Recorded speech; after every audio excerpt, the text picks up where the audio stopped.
नमस्कार प्यारे बच्चों, मैं हूं आरती बुनकर। आज हम 11वीं कॉमर्स की व्यवसाय अध्ययन पढ़ेंगे। व्यवसाय अध्ययन में पार्ट 1 है। पार्ट 1 का नाम है व्यवसाय प्रकृति एवं उद्देश्य। क्या नाम है? व्यवसाय प्रकृति एवं उद्देश्य। व्यवसाय क्या है? सबसे पहले हमारा टॉपिक आता है कि व्यवसाय क्या है। व्यवसाय वो चीज़ है बेटा जो हम अपना निजी करते हैं। एक तरह से व्यवसाय एक विस्तृत शब्द है इसमें लाभ प्राप्ति के उद्देश्य से वस्तु या सेवाओं का क्रय विक्रय किया जाता है। किसका? वस्तु और सेवाओं का क्रय और विक्रय किया जाता है। इसका भंडारण, विज्ञापन है ना, हम खाद्यान्न उत्पन्न आदि चीज़ों का हम व्यवसाय कर सकते हैं। व्यवसाय उद्योग, व्यापार, विनिमय, परिवहन, उत्पादन, भंडार, बैंक, बीमा, विज्ञापन आदि से संबंधित समस्त क्रियाएं क्या कहलाती है? व्यवसाय कहलाती है। व्यवसाय अंग्रेजी शब्द में हम उससे क्या बोल सकते हैं? बिजनेस। अंग्रेजी शब्द में व्यवसाय को हम क्या बोलेंगे? बिजनेस। के हम कोई पूछे हम क्या कर रहे हो? भाई बिजनेस कर रहे हैं। किस चीज़ का कर रहे हैं? तो फिर हमें उसे पूरी जानकारी देना पड़ेगी कि हाँ हम उस बीमा का कर रहे हैं या किसी कृषि या उद्योग किसी चीज़ के बारे में हमें उसे बताना पड़ेगा बेटा। तो वो क्या होगा? एक हमारा व्यवसाय होगा। व्यवसाय जो हमें करना है किसी चीज़ के बारे में। ठीक है, अगला नेक्स्ट क्वेश्चन है आर्थिक क्रिया तथा गैर आर्थिक क्रिया में अंतर। क्या क्वेश्चन है? आर्थिक क्रिया तथा गैर आर्थिक क्रिया में अंतर। आर्थिक क्रिया क्या होगी? आर्थिक क्रिया मनुष्य की उन क्रियाओं से है, मानव की उन क्रियाओं को हम दो भागों में बांट सकते हैं। मानव की उन दो क्रियाओं में बांट सकते हैं जिन्हें हम आर्थिक क्रिया कह सकते हैं, अनार्थिक क्रिया कह सकते हैं। आर्थिक क्रिया कौन सी है बच्चों? जो मनुष्य की उन सब क्रियाओं की आर्थिक क्रिया कहते हैं, जैसे जो धन कमाना। आर्थिक क्रिया क्या कहलाएगी? जो धन कमाना। धन कमाने का मतलब है, उदाहरण ले लो, शिक्षक का शिक्षण देना, डॉक्टर का कार्य है उपचार करना, रोगी का उपचार करना, कृषक का कार्य खेती करना और श्रमिक का कार्य कारखानों में कार्य करना। तो ये क्या कहलाती है? आर्थिक क्रिया कहलाती है। आर्थिक क्रिया वो होती है जिसमें हम अपना धन कमाने के आधार पे करते हैं। और गैर आर्थिक क्रिया क्या कहलाएगी? गैर आर्थिक क्रिया वो कहलाएगी जिसमें हम अपने जिनका धन कमाना और धन प्राप्त करने से कोई संबंध नहीं होता है। जिनका धन कमाना और धन प्राप्त करने से कोई संबंध नहीं, उसमें प्रेम, स्नेह और मित्रता आदि चीज़ों का कह सकते हैं कि वो वशीभूत होकर की जाती है। जैसे एक माता अपने बच्चे के लिए जो भोजन बनाती है, या एक महिला जो अपने परिवार, अपने घर के लिए भोजन बनाती है, वो गैर आर्थिक क्रिया है। मतलब वो कोई धन कमाने के लिए नहीं कर रही है, वो क्या कर रही है? उसका प्रेम है, अपना कार्य है जो वो अपने परिवार के प्रति कर रही है। जैसे खेलकूद या व्यायाम, ये क्या है? ये हमारे लिए ये अपन अपने परिवार अपने लिए कर रहे हैं। हम जो हम व्यायाम करते हैं, खेलकूद करते हैं, वो हमारे शरीर को स्वस्थ रखने के लिए, वो क्या होता है? गैर आर्थिक क्रियाओं में कहलाता है। ठीक उसी प्रकार अब हम इन दोनों के अंतर को समझेंगे। क्या समझेंगे? ये तो हमने इनका थोड़ा सा अर्थ बताया कि इनका उदाहरण बताया कि किस तरह से होते हैं। अब इन दोनों में अंतर, जैसे उद्देश्य को लिया जाए। उद्देश्य, नंबर 1 उद्देश्य मतलब आर्थिक क्रिया में धन को अर्जित करने, धन को अर्जित करने के लिए कहते हैं, मतलब धन कमाने के तौर पे किया जाता है। और अनार्थिक क्रिया में प्रेम, सेवा, स्नेह और से वशीभूत की जाने वाली अर्जित करना इसका उद्देश्य होता है। इसका जो सेकंड पॉइंट है पूर्ति मतलब किसी चीज़ के बारे में पूर्ति करना। जैसे इन क्रियाओं में मनुष्य, आर्थिक क्रियाओं में जो मनुष्य रहता है वो अपनी आवश्यकताओं की पूर्ति करता है, पर मनुष्य की जो आवश्यकता है वो कभी खत्म नहीं होती।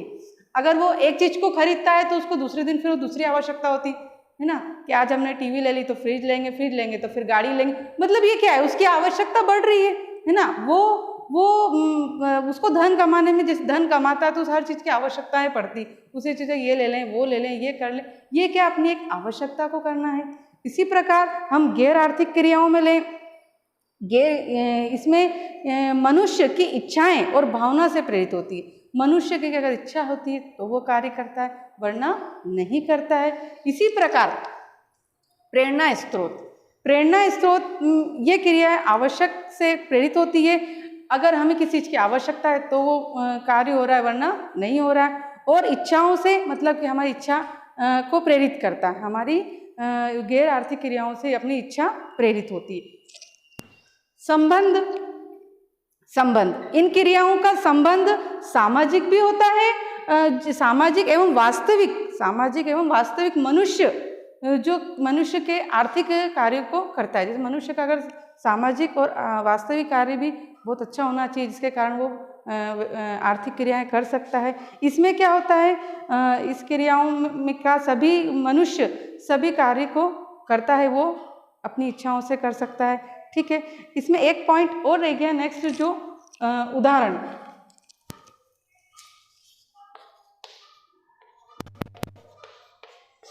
उदाहरण ले लें कि अपन व्यापार, व्यवसाय और रोजगार आदि क्रियाएं उदाहरण के रूप में आती है। और इसमें गैर आर्थिक क्रियाओं में पारिवारिक कार्य, धार्मिक कार्य, सामाजिक कार्य तथा राष्ट्र प्रेम संबंधित कार्य इन क्रियाओं के उदाहरण पे आते हैं। ठीक है बेटा, ये तो हमने इस चीज़ के। अब पेशों की विशेषता क्या है। पेशा चीज़ जो होता है, सबसे पहले पेशों के बारे में समझेंगे कि हमारा पेशा क्या। ठीक है, अगर कोई व्यापार कर रहा है तो वो एक उसका पेशा है। जैसे हमने कोई कार्य, जैसे डॉक्टर अपना एक पेशा करता है, वकील एक अपना करता है, उसी प्रकार उसमें विशिष्ट ज्ञान, अगर डॉक्टर अगर अपना इलाज कर रहा है तो उसे एक विशिष्ट ज्ञान होना आवश्यक है, उसके पास एक डिग्री होना आवश्यक है। इंजीनियर, जैसे इंजीनियर को ले लो उदाहरण के तौर पे, अगर इंजीनियर बनता है तो इंजीनियर के पास एक डिग्री होना ज़रूरी रहती है। तो और चिकित्सा मतलब डॉक्टर है, डॉक्टर के पास अपनी डिग्री होना। तो ये क्या होता है, एक विशिष्ट ज्ञान है, उस ज्ञान के आधार पर वो चीज़ को कर सकता है। जो डॉक्टर को ज्ञान है कि अपना इलाज करना और किस चीज़ से अपने कौन सी दवाई देनी है, तो वो उसका ज्ञान है, तो वो हमारा इलाज बहुत अच्छे से कर सकता है। इंजीनियर को पता है कि भैया कौन सी लाइन किधर जाना है, कहाँ से किसका कनेक्शन है, ये सब चीज़ें क्या होती है, इंजीनियर को पता रहती। वो उसको नक्शे के द्वारा बनाता है कि हाँ ये नक्शा इधर बनाया मकानों का या किसी चीज़ का, तो वो एक उसको ज्ञान है। ठीक है, सेकंड चैप्टर लेंगे आचार संहिता। आचार संहिता मतलब देखा जाए कि प्रत्येक पेशे में अपनी एक आचार संहिता होती है। आचार संहिता जिसका जो पालन रहता है वो पेशेवर व्यक्ति को करना ही है। जिसका जो पेशा है, जैसे डॉक्टर है, इंजीनियर है, शिक्षक है, ये सबको क्या है, इनका आचार संहिता का पालन करना ही है। सेवा भावना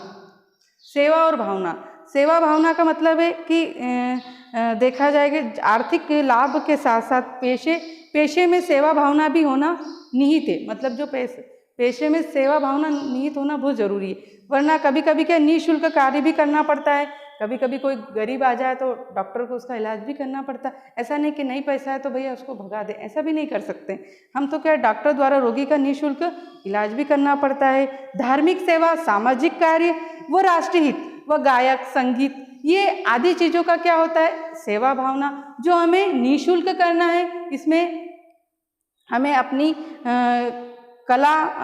कला का प्रदर्शन भी करना है। ये ये किसमें कहलाता है, सेवा भावना में। ईमानदारी, जो चौथा पॉइंट है बेटा, ईमानदारी तथा नैतिकता। पेशे की में सबसे बड़ी ये भी एक ईमानदारी भी होना, उसमें नैतिकता भी होना, मतलब शिष्टाचार भी होना। ऐसा नहीं कि कोई आया तो उसे भगा दिया व्यवस्थित तरीके से। और ईमानदारी तथा होना भी जरूरी है।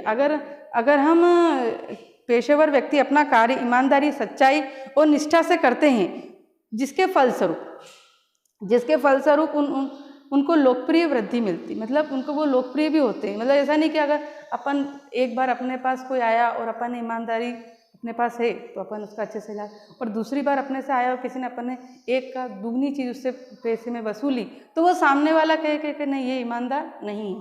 तो हमें अपने कार्य में ईमानदारी और नैतिकता का मतलब ये कि अपने को अच्छे से उसके साथ अच्छा व्यवहार करना, वृद्धि, हर चीज़ का अच्छे से उपयोग करना ईमानदारी और नैतिकता कहलाती है। तो बच्चों हमने आज व्यवसाय क्या है, व्यवसाय के गैर आर्थिक क्रिया और आर्थिक क्रिया, इन सबके अंतर बताए, पेशों की विशेषता बताई। इसमें कुछ टॉपिक और थे जिसके कारण मैं आपको अगले नेक्स्ट स्टेप में बता दूंगी।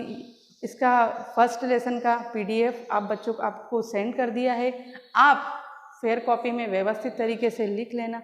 हम नेक्स्ट वीडियो में अब आपको सेकंड चैप्टर समझाएंगे और इसकी और भी कुछ विशेषता छूट गई है और भी कुछ रह गया है तो ठीक है।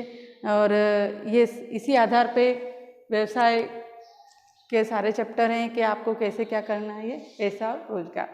ठीक है, नमस्ते।